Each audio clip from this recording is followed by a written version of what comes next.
Friends, आज की video की शुरुआत हमारी हो रही है मोलासिस।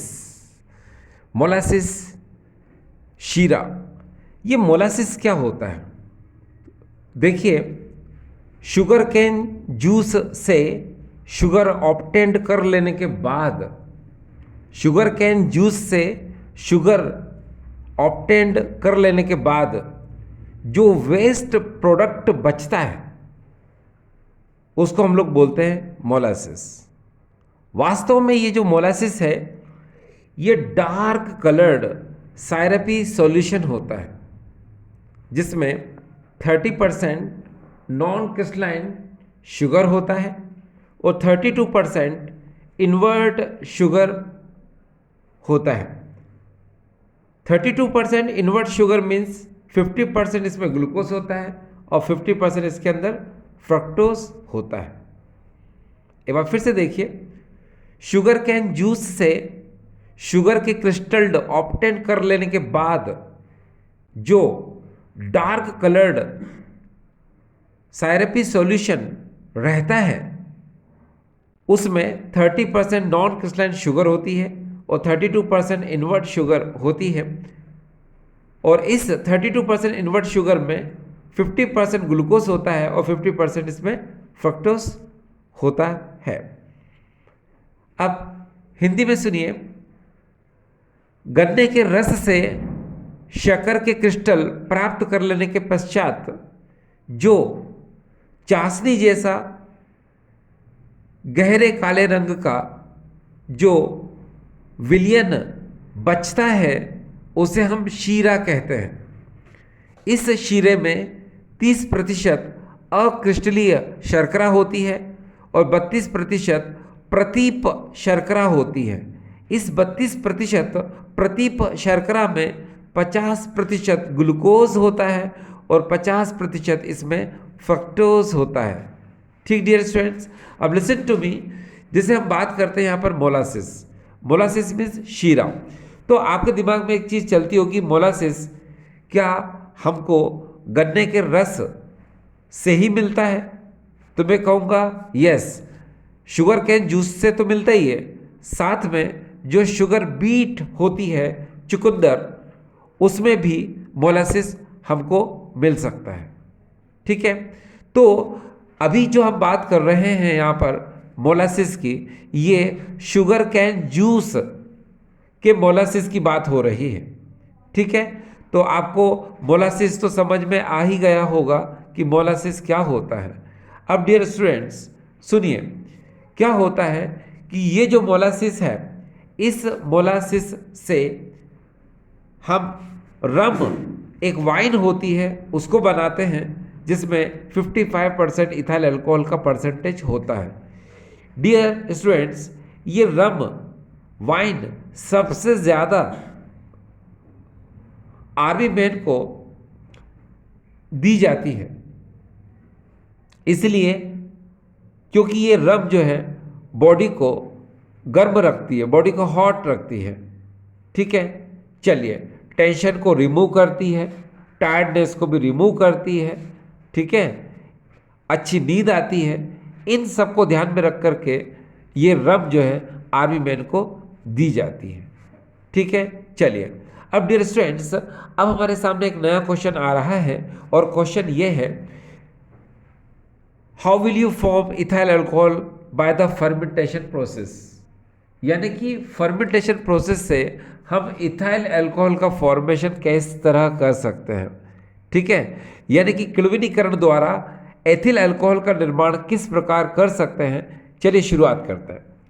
डियर स्टूडेंट्स, आप बहुत अच्छे से जानते हैं कि जो ग्रेप होता है उसमें शुगर होती है, गन्ने के रस, गन्ने का जूस होता है उसमें भी शुगर होती है, जो शुगर बीट चुकंदर होता है उसमें भी शुगर होती है, जो स्वीट पोटैटो शकरकंद होता है उसमें भी शुगर होती है। तो हम क्या कर सकते हैं, इनमें से किसी को भी लेकर हम फर्मेंटेशन प्रोसेस से इथाइल अल्कोहल का फॉर्मेशन कर सकते हैं। लेकिन हम एनसीईआरटी की बात करते हैं तो एनसीईआरटी में हमको जो इथाइल अल्कोहल का फॉर्मेशन समझना है वो ग्रेप यानी कि अंगूर में जो शुगर है उससे इथाइल अल्कोहल का फॉर्मेशन किस तरह होता है वो हम लोग समझते हैं। डियर स्टूडेंट्स सुनिए, अभी आपको एक बात कही जाए, सुनिए, ये क्या है? ये ग्रेप है।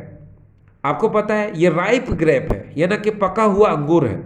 आपको पता है जो राइप ग्रेप होता है उसमें शुगर की क्वांटिटी क्या होती है? बहुत ज़्यादा होती है, क्योंकि वो बहुत मीठा होता है।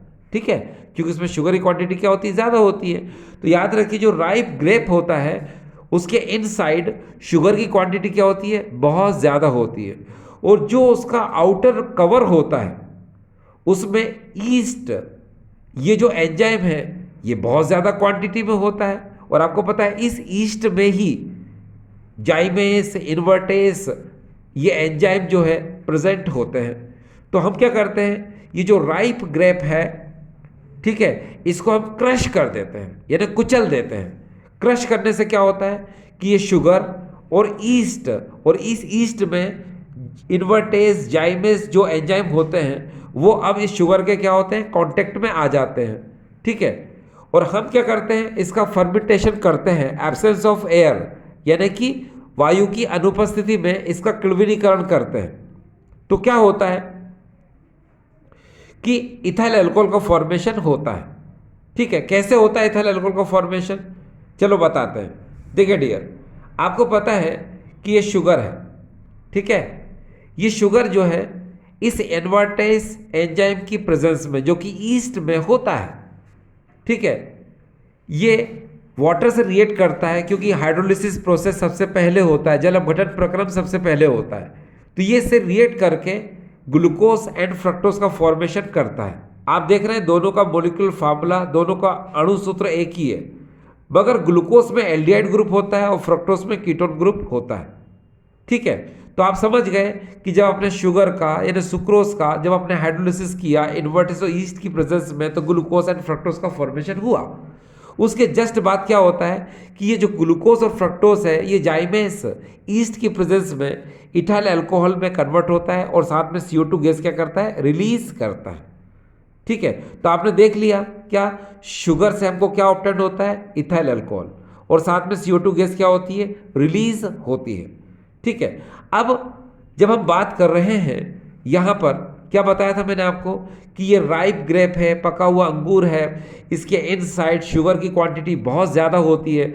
जो आउटर मेम्ब्रेन होती है ना, बाहरी कवर जो होता है, बाहरी परत जो होती है, उसमें ईस्ट यानी एंजाइम होता है, और इस ईस्ट एंजाइम में ही इन्वर्टेस और जाइमेस एंजाइम प्रेजेंट रहते हैं। जब इसको हम क्रश कर देते हैं, कुचल देते हैं, तो ये दोनों एक दूसरे क्या होते हैं? कांटेक्ट में आ जाते हैं। तो हम क्या करते हैं? एब्सेंस ऑफ एयर यानी कि वायु की अनुपस्थिति में हम फर्मेंटेशन प्रोसेस, किण्वनीकरण प्रक्रम को करते हैं, जिससे क्या होता है? इथाइल अल्कोहल का फॉर्मेशन होता है और CO2 गैस क्या होती है? निकलती है। आपको मैं बता दूं क्या होता है कि इस प्रोसेस में हमको 10% अप्रॉक्सीमेटली 10% इथाइल अल्कोहल हमको मिलता है।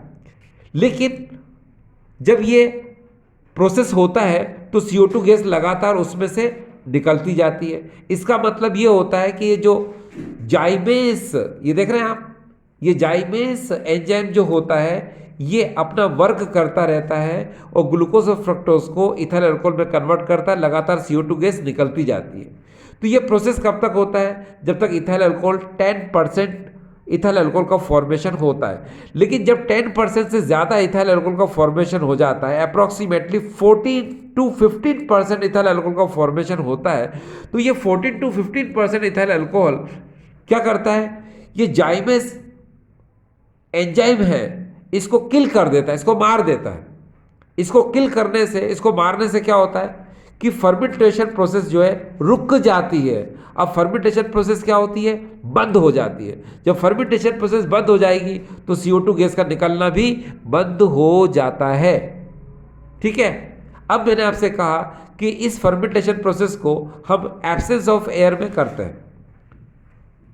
अगर आपके दिमाग में चल रहा हो कि अगर मान लो एयर की प्रेजेंस हो जाए तो क्या होगा, चलो बता देते हैं। याद रखिए, अगर फर्मेंटेशन प्रोसेस में एयर की प्रेजेंस आ जाए तो ये जो इथाइल अल्कोहल है ये ऑक्सीडाइज हो जाएगा। इस एथिल अल्कोहल का ऑक्सीकरण हो जाएगा। ऑक्सीकरण करने की वजह से ये इथाइल अल्कोहल एसिटिक एसिड का फॉर्मेशन कर लेगा, एसिटिक अम्ल का निर्माण कर लेगा। और आपको पता है एसिटिक अम्ल के फॉर्मेशन की वजह से ये जो इथाइल अल्कोहल का जो टेस्ट है वो चेंज हो जाएगा। अब ये इथाइल अल्कोहल खट्टा लगने लगेगा। क्यों? क्योंकि एसिटिक एसिड सोर होता है, सोर यानी खट्टा होता है, तो उसके बनने की वजह से अब इथाइल अल्कोहल का टेस्ट क्या हो जाएगा? चेंज, यानी क्या हो जाएगा? सोर, यानी खट्टा हो जाएगा। तो अब आपको समझ में आ गया। चलिए अब हम आगे चलते हैं।